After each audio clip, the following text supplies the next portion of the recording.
Assalamualaikum warahmatullahi wabarakatuh. Berjumpa kembali bersama saya Septia Asmariani dan rekan saya Triana Nur.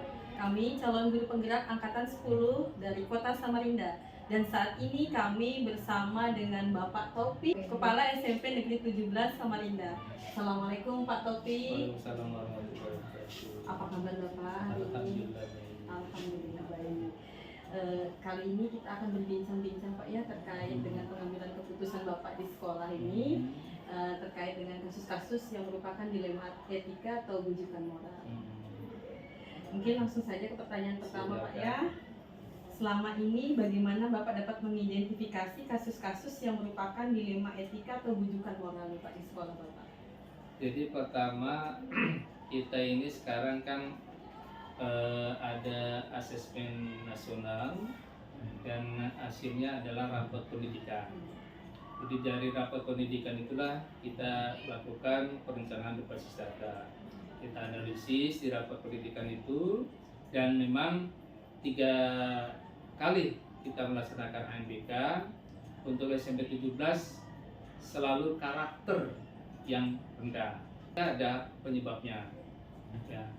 Salah satu penyebabnya adalah di kualitas pembelajarannya. Karena biar bagaimana peserta didik sentuhannya adalah di guru dalam hal mengajar. Nah, makanya setelah kita mengamati rapat pendidikan, kemudian kita juga mengamati peserta didik ya tentang karakter kan gitu, tentang etika, tentang budi pekerti. Ini memang di tempat kita di SMP 17 perlu dilakukan pembenahan, perlu dilakukan pendekatan-pendekatan yang sifatnya untuk mengupayakan meningkatnya karakter anak kita. Nah, gitu. Berdasarkan rapat pendidikan lah kita lakukan mengidentifikasi permasalahan-permasalahan tentang karakter. Baik Pak ya. Kemudian Pak, pertanyaan kedua, selama ini kan sudah terjadi demikian. Nah, bagaimana Bapak menjalankan pengambilan keputusan di sekolah Bapak, terutama untuk kasus-kasus di mana ada dua kepentingan yang sama-sama benar atau yang sama-sama mengandung nilai kebajikan, Pak? Jadi untuk mengambil suatu keputusan di tempat kita selalu dilakukan musyawarah mufakatnya. Jadi diambil sisi nilai-nilai yang berfokus pada peserta didik dan gitu. Sebagai contoh misalkan terkait dengan siswa merokok dan itu, maka kita cara penanganannya seperti apa ya, jangan sampai terjadi permasalahan kita melapor kepada orang tua, anak malah dijadikan sasaran marah orang tua dengan dipukul gitu kan. Nah, jadi jangan sampai terjadi seperti itu, makanya kita mengambil sikap-sikap yang menghindari terjadi kekerasan, dan membiarkan anak-anak untuk terus berlanjut melakukan tindakan-tindakan yang tidak terpuji dan gitu. Jadi tetap kita tegas, namun tegasnya tidak tegas dalam arti kata tidak kekerasan, ya. Kan gitu. Tapi tegasnya tetap kita anak-anak harus bertanggung jawab dengan apa yang dia lakukan. Contohnya kita beri anak-anak tugas yang terkait dengan apa yang dia lakukan. Misalkan anak melakukan merokok, maka kita carikan tugas anak membaca artikel tentang bahaya merokok, kemudian dia rangkum, dia ringkas, kemudian cerita kepada teman-teman yang lain bahwa bahayanya efek rokok seperti itu. Jadi kita berusaha untuk menghindari hal-hal yang negatif baik kepada peserta didik khususnya yang itu, jangan sampai terjadi kekerasan fisik gitu akibat itu. Kalau misalkan kita laporkan kepada orang tua, juga kita upayakan cara melapor kita pada orang tua yang supaya orang tua tidak timbul emosi. Ya, betul. benar Pak ya, kasus dilema etika Pak ya sebenarnya itu berarti di sisi lain kita mau melakukan proses pendisiplinan tapi ada rasa kasihan juga gitu ketika kita beritahu orang tua takutnya anak ini nanti dihukum atau Dihukum, diberi ya. kekerasan oleh orang tua. Oleh sebab itu mungkin Bapak atau pihak sekolah mendampingi gitu Pak ya, Ya. agar diberikan sanksi-sanksi yang positif tentunya. Oke Pak, mungkin pertanyaan berikutnya, langkah-langkah atau prosedur seperti apa yang biasanya Bapak lakukan selama ini? Itu langkah-langkah yang kita lakukan, yaitu kalau misalnya kita menemukan suatu kasus, kita segera untuk menindaklanjuti, kita rapat, kemudian untuk mengambil langkah-langkah kita untuk supaya anak ini menyadari tentang apa yang dilakukan dan tidak timbul permasalahan baru buat anak ini, yaitu dalam arti misalkan tadi kita ingin menyelesaikan permasalahannya, tetapi malah justru anak ini menjadi korban kekerasan kan gitu. Makanya upaya pendekatan itu yang paling penting. Kita berupaya untuk melakukan pendekatan kepada peserta didik, pada anak-anak kita kan gitu, dan kita juga di sini mencegah juga untuk bapak ibu guru, khususnya bapak ibu itu jangan merokok kan gitu di lingkungan sekolah kan gitu. Misalkan jangan merokok, atau misalkan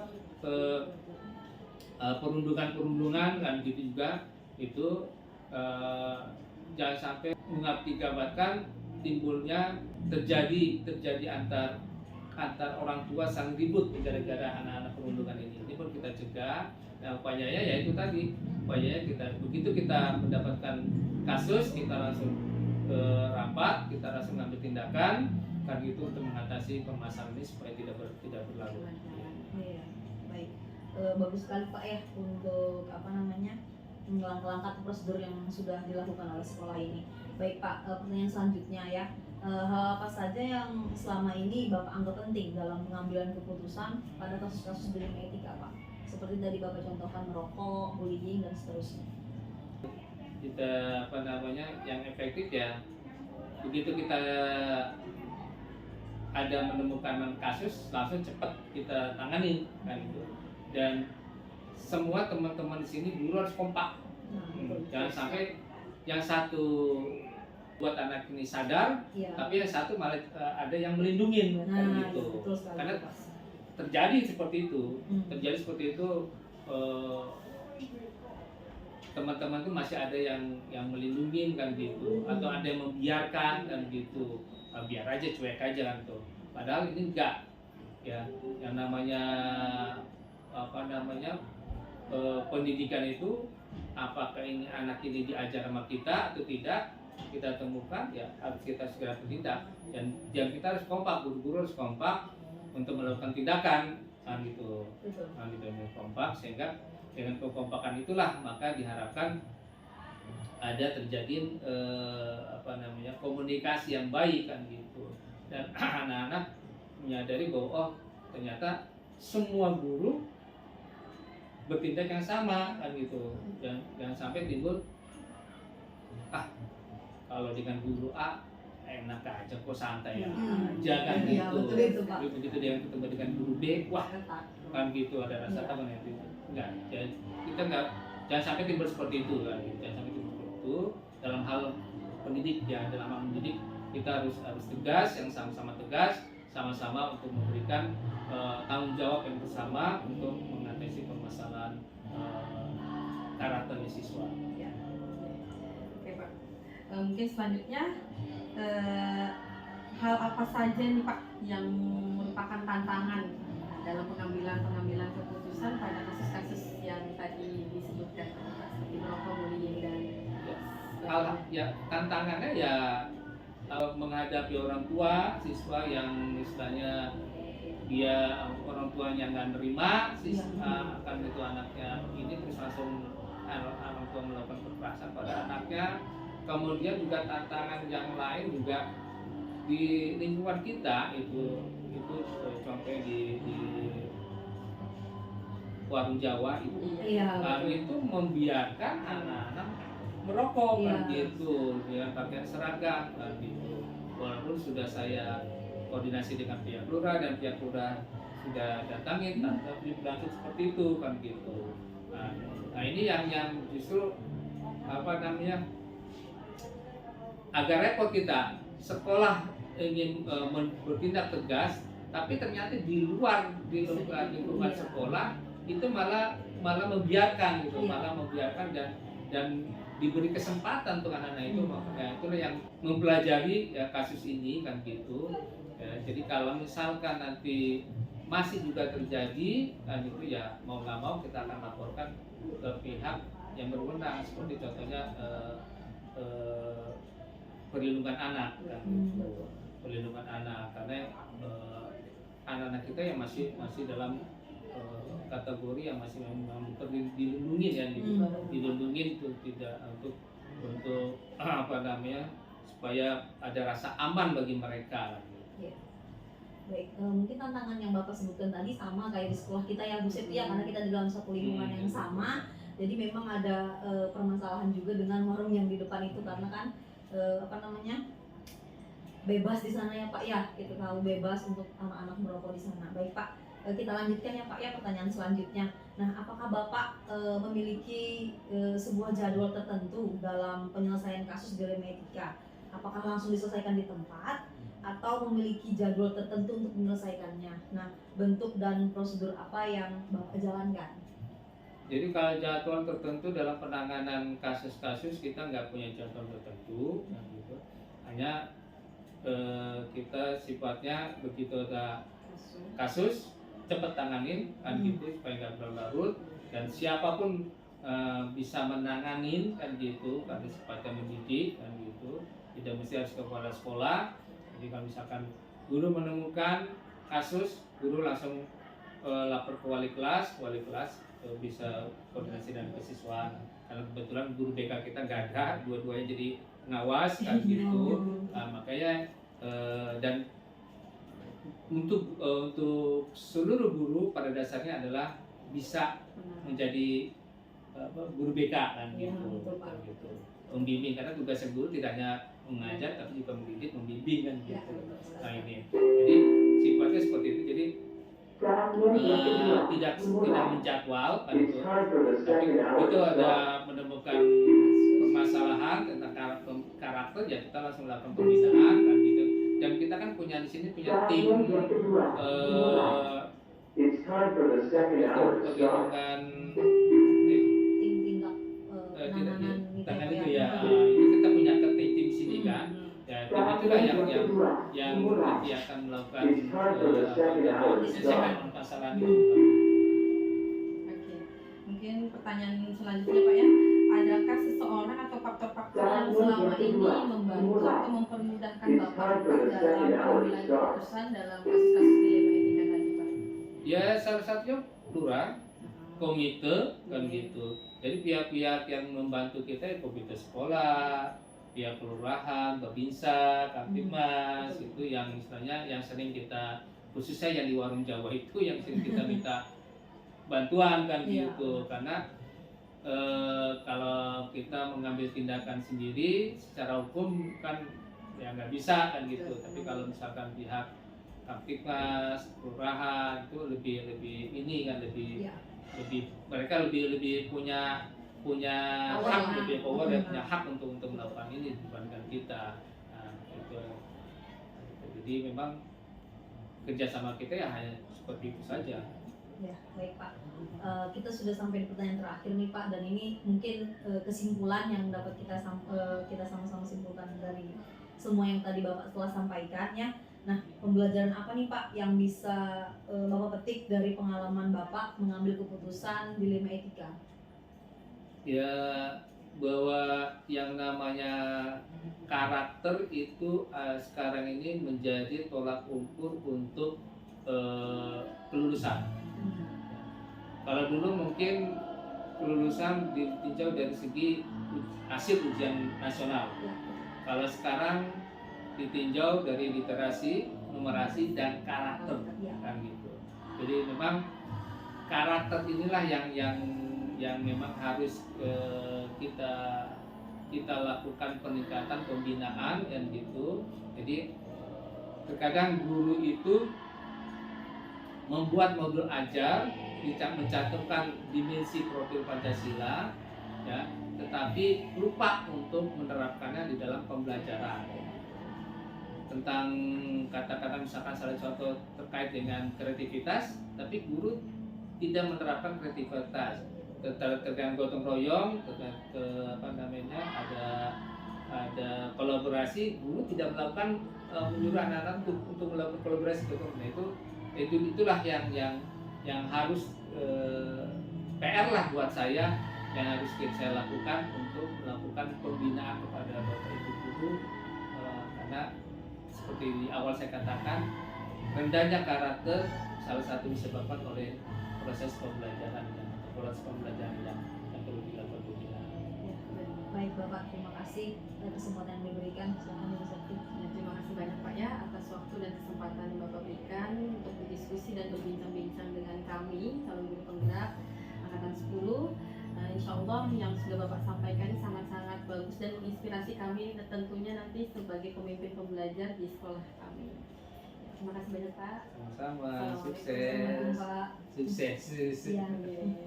Ini kami bersama dengan Bapak Dedi Kurniawan. Beliau adalah wakil kesiswaan di SMK Negeri 20 Samarinda. Assalamualaikum Pak Dedi. Waalaikumsalam warahmatullahi wabarakatuh. Apa kabar Pak? Alhamdulillah baik Bu. Oke, kita hari ini berbincang-bincang sedikit tentang dilema etika atau wujukan moral gitu Pak ya, tentang pengambilan keputusan Bapak sebagai wakil kesiswaan tentang kasus-kasus dilema etika yang ada di SMK Negeri 20. Mungkin langsung saja ke pertanyaan pertama Pak ya.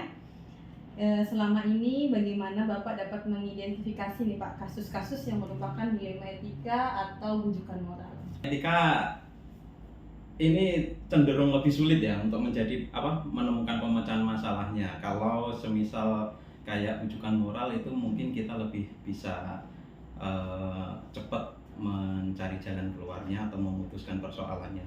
Tapi kalau di dilema etika ini kita menemukan sedikit problem itu terkait ya tingkat pertemanan antar sesama guru ataupun sesama siswa, ada sisi baik dan sisi buruknya guru ataupun siswa. Jadi kalau dilema etika ini rasanya memang sedikit lebih tricky dalam pemecahan masalahnya. Berbeda dengan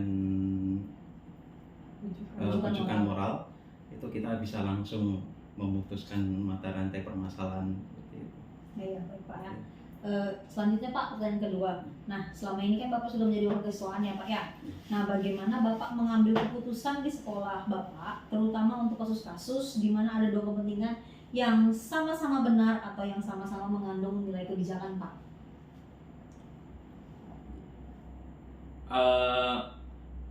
Tentunya kita mempertimbangkan, karena pada dasarnya kita tetap menerapkan asas yang namanya kemanusiaan dan juga kekeluargaan ya, bagaimanapun juga ya antar teman atau sesama guru ataupun dari guru ke siswa, apabila mereka mendapati kesulitan dalam teknis belajar ataupun mengajarnya guru ataupun siswa, kita cari tetap antara positif dan negatifnya. Apabila memang lebih banyak negatifnya, ya mau tidak mau kita putuskan, meskipun dengan rasa berat hati, ya tetap keputusan bagaimana caranya agar sistem dalam sekolah tetap berjalan. Kalaupun memang terpaksa siswa ataupun guru itu harus kita lepas, ya terpaksa kita lepas. Tapi harus tetap dengan berbagai macam pertimbangan yang dirasa bukan hanya saya saja yang memutuskan, tentunya kepala sekolah ataupun wakil-wakil yang lain dan semua komponen di dalam sekolah lah intinya. Kita tidak bisa langsung menjudge ini itu baik buruknya gitu, tidak. Oke, mungkin ke pertanyaan ketiga nih Pak ya. Kemudian langkah-langkah atau prosedur seperti apa nih yang sudah Bapak lakukan selama ini gitu, terkait dilema etika tadi? Ini guru atau siswa? Ya, boleh guru Pak, boleh siswa juga. Contohnya siswa aja mungkin ya, karena Ya. saya di sini kan siswa. Kalau antar guru sebenarnya lebih di atasan saya, yaitu kepala sekolah. Tapi kalau siswa, kayak contohnya aja siswa semisal melakukan suatu kesalahan indisipliner semisal, terkait disiplin masuk sekolah ataupun terjadinya konflik di internal sekolah, cara mengatasinya ya kita tentunya siswa kita panggil terlebih dahulu dengan melibatkan wali kelas dan juga bimbingan konseling tentunya kan. Ya di sini bimbingan konseling bukan semata-mata pemberi punishment ya atau hukuman ya, tapi kita tujuan ke konseling kita ya untuk bagaimana ini nanti menemukan jalan keluarnya yang terbaik. Sejauh ini sih kita memutuskan siswa itu ya berdasarkan itu tadi, masukan-masukan dari wali kelas seperti apa track recordnya anak ini, siswa ini, dari bimbingan konseling juga seperti apa, baru kita memutuskan yang ya anak ini bisa tetap lanjut ataupun selesai di keluar lah intinya seperti atau tidak naik kelas. Oke, baik. Bagus sekali langkah-langkah yang sudah Bapak sampaikan tadi ya, atau prosedur apa yang sudah Bapak lakukan selama ini. Baik. Selanjutnya Pak ya, hal-hal apa saja yang selama ini tuh Bapak anggap efektif dalam pengambilan keputusan pada kasus-kasus dilema etika? Yang paling efektif tentunya ya dengan mempertemukan dari berbagai pihak ya, yaitu tadi mulai wali kelas, bimbingan konseling, orang tua terutama, orang tua siswa karena kita memutuskan segala sesuatunya itu berdasarkan portofolio tentunya. Kita memutuskan sendiri satu belah pihak dari sekolah, takutnya atau khawatirnya nanti orang tua ada keberatan atau apa. Tapi ketika kita memutuskan itu punishment ataupun ya hukuman atau pemutusan suatu kasus, itu apabila dari orang tua, dari sekolah sudah sama-sama mengetahui dan paham, dan itu menjadi istilahnya itu jalan yang terbaik lah, kita ambil tengah-tengahnya ya sudah, berarti kita sudah legowo, tidak ada permasalahan. Betul sekali Pak ya. Luar biasa sekali yang sudah Bapak lakukan selama ini Pak ya. Mungkin ke pertanyaan berikutnya, jadi menurut Bapak nih, hal-hal apa saja yang merupakan tantangan nih Pak, tantangan dalam pengambilan keputusan pada kasus dilema etika tadi. Tentunya kan kita setiap menangani kasus tuh ada tantangannya, walaupun dianggap kasus yang sederhana pasti ada memiliki tantangan. Menurut Bapak tantangan apa saja yang Bapak temui selama menangani kasus dilema etika tadi? Tantangan yang paling terasa itu sebenarnya di komunikasi ya.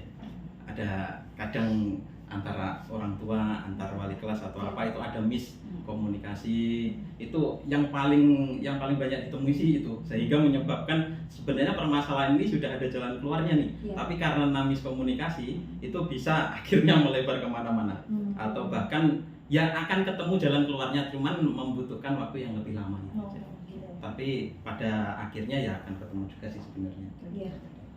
Baik Pak ya, pertanyaan selanjutnya. Nah, apakah Bapak memiliki sebuah jalur tertentu dalam sebuah penyelesaian kasus dilema etika, ataukah langsung diselesaikan di tempat, atau punya jadwal sendiri untuk menyelesaikannya? Bentuk atau prosedur apa yang Bapak lakukan? Ya tentunya suatu permasalahan apabila bisa langsung diselesaikan, ya harapannya kita langsung bisa selesai. Akan tetapi ada beberapa kasus juga terkait permasalahan siswa itu biasanya yang tidak selesai hanya sehari. Ya mungkin ibu-ibu pernah sebagai wali kelas ataupun apapun itu tahu sendiri biasanya kan. Ya itu untuk langkah-langkah yang paling aman yaitu memang dari jalur komunikasi dan juga mediasi apabila terjadi problem permasalahan yang cukup berat ya. Itu. Tapi saya tidak punya jalur khusus apapun, saya mengikuti rulesnya ya sesuai prosedur sekolah. Apabila terjadi permasalahan terhadap siswa ataupun itu ya memang paling tepat itu selesaikan secara komunikasi lah. Secara langsung. Iya, tidak saya langsung memvonis itu tidak, karena kan dari wali kelas, dari bimbingan konseling, bahkan dari orang tua siswa itu mempunyai versi versi narasi untuk si siswa ini secara masing-masing gitu. Betul sekali Pak. Oke Pak, mungkin yang selanjutnya nih Pak, adakah seseorang atau faktor-faktor nih yang selama ini mempermudahkan Bapak dan membantu Bapak dalam pengambilan keputusan pada kasus-kasus dilema etika Pak? Oh ya, tentunya wali kelas itu sangat berperan, sangat penting wali kelas ya, tentunya dengan kepala sekolah juga, karena pengambil keputusan di puncak itu sebenarnya kepala sekolah, dan tentunya dengan bimbingan guru konseling juga.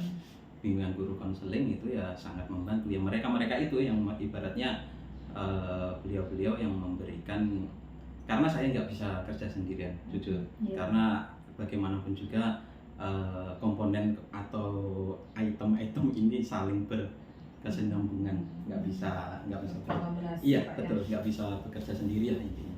Ya, baik, luar biasa sekali yang Bapak sampaikan tadi. Kita ke pertanyaan terakhir nih Pak, atau sebuah kesimpulan Pak. Nah, dari semua yang tadi Bapak sampaikan tadi, pembelajaran apa sih yang Bapak dapat petik dari pengalaman Bapak pada saat mengambil keputusan dilema etika Pak? Pembelajaran ya tentunya kesabaran pasti itu. Kesabaran itu pasti dalam apapun itu permasalahannya, kesabaran dan tentunya kerjasama ya, kerjasama dan juga kekompakan antar guru, antar semua elemen yang pemangku kebijakan di SMK 20 ini itu yang membuat ya semuanya akan berjalan seperti yang sudah diinstruksikan oleh atasan atau pimpinan. Baik, terima kasih Pak ya atas Sama-sama, kesempatan yang Bu. diberikan dan juga jawaban-jawaban yang telah Bapak berikan. Silakan Bu Septi ditutup.